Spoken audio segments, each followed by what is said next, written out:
यानी कि यह संविधान। आज मैं doctor BL BA for first paper. आज की चर्चा का विषय है स्विस संविधान की विशेषता। स्विट्जरलैंड यूरोप का एक बहुत ही विकसित देश है और इसके अंतर्गत ये संविधान 1998 में निर्मित संविधान है। ये लिखित संविधान है। इसमें 195 धाराएं और 4 अनुच्छेद अध्याय।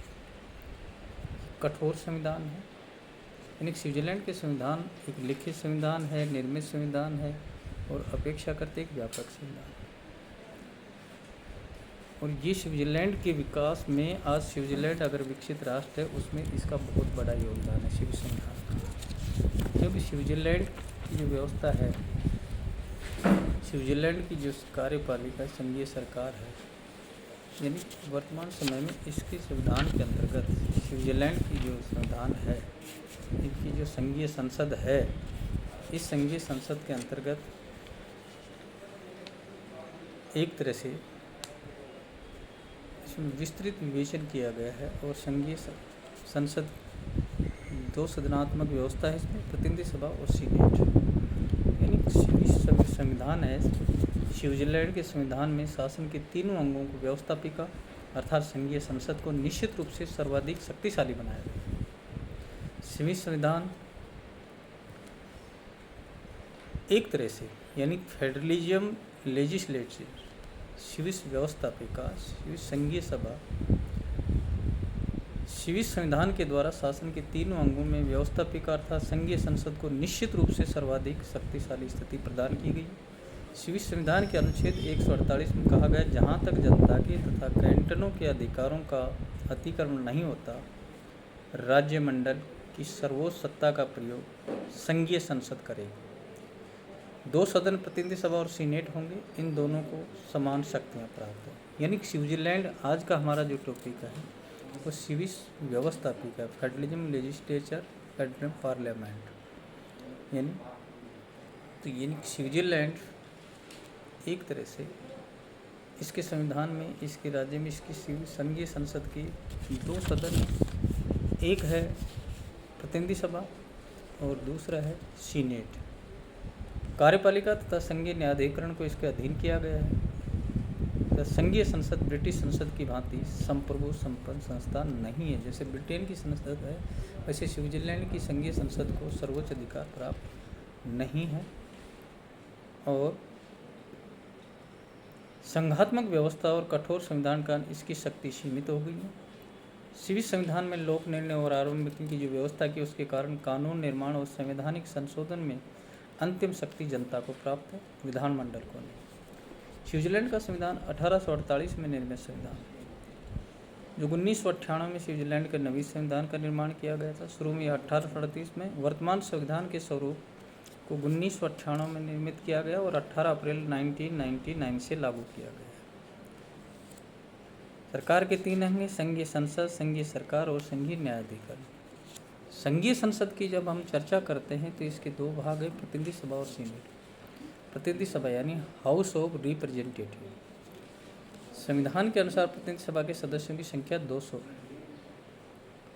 प्रत्येक कैंटन का कम से कम एक प्रतिनिधि प्रतिनिधि सभा में अवश्य भेजा जाएगा।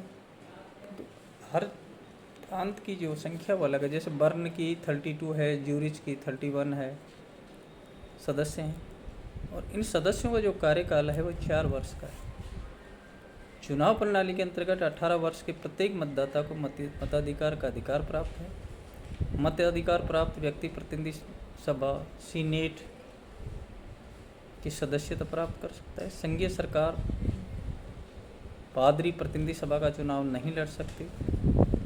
संघीय संसद के लिए संघीय सरकार तथा पादरी प्रतिनिधि सभा का सदस्य चुनाव नहीं लड़ सकते। प्रतिनिधि सभा का चुनाव प्रत्येक रूप से वयस्क मताधिकार के आधार पर, गुप्त मतदान और आनुपातिक प्रतिनिधित्व प्रणाली के आधार पर किया जाता है। इसलिए स्विट्जरलैंड की जो संघीय संसद है उसमें 2 सदन, प्रतिनिधि सभा और सीनेट की चर्चा है।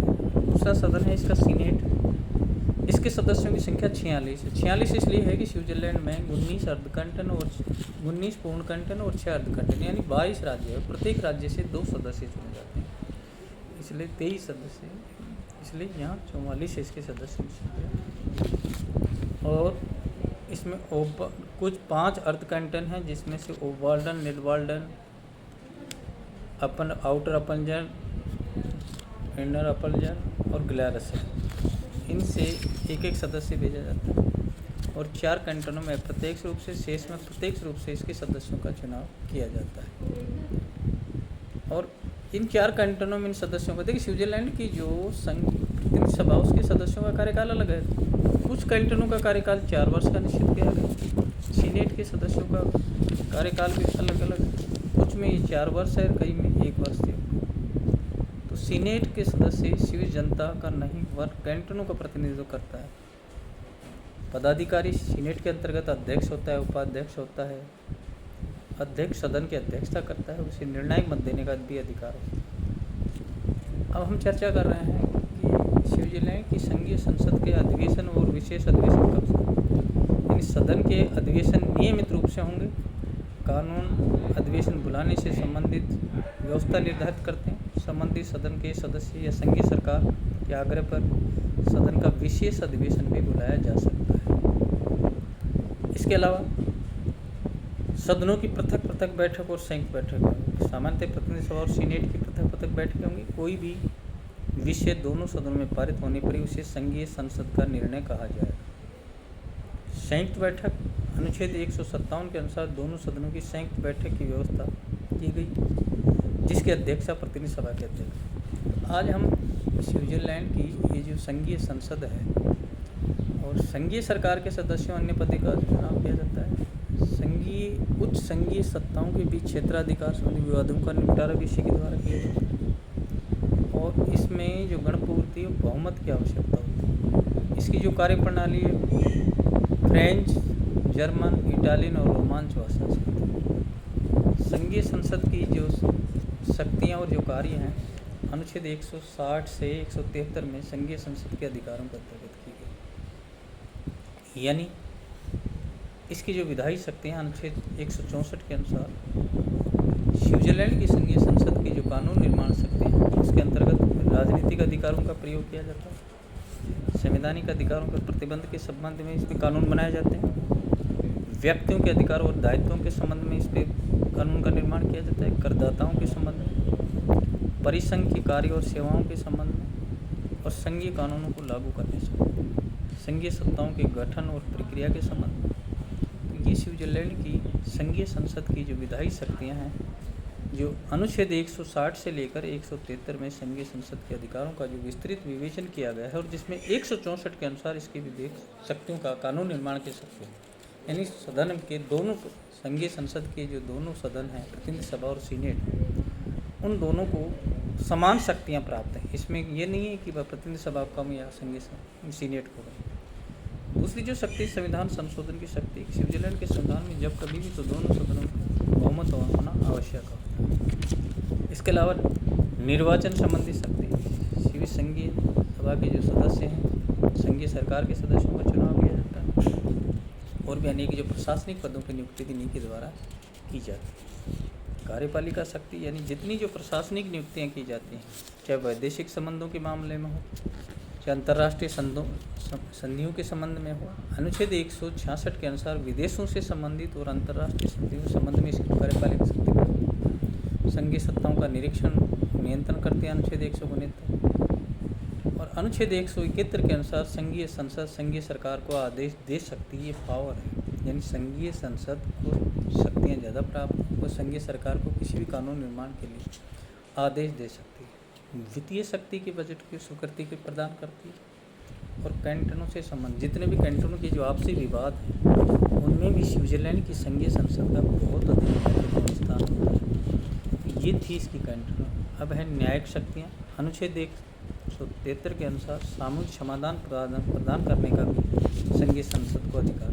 अन्य शक्तियों के अंदर बाहरी सुरक्षा, स्वतंत्रता और तटस्थता की रक्षा करना, आंतरिक सुरक्षा के लिए आवश्यक करना, अध्यादेश या साधारण आदेश जारी करना, सैनिक सेवा का आदेश दे सकती है। ये राज्य की गतिविधियों के आयोग में सहायता देगी। तो ये आज का जो हमारा टॉपिक है 26 संघीय संसद, जिसके हमने फेडरलिज्म लेजिस्लेचर और फेडरलिज्म पार्लियामेंट,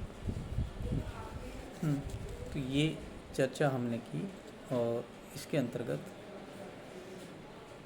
विस्तृत विवेचन किया गया। आगे का जो भाग है आगे देखिए।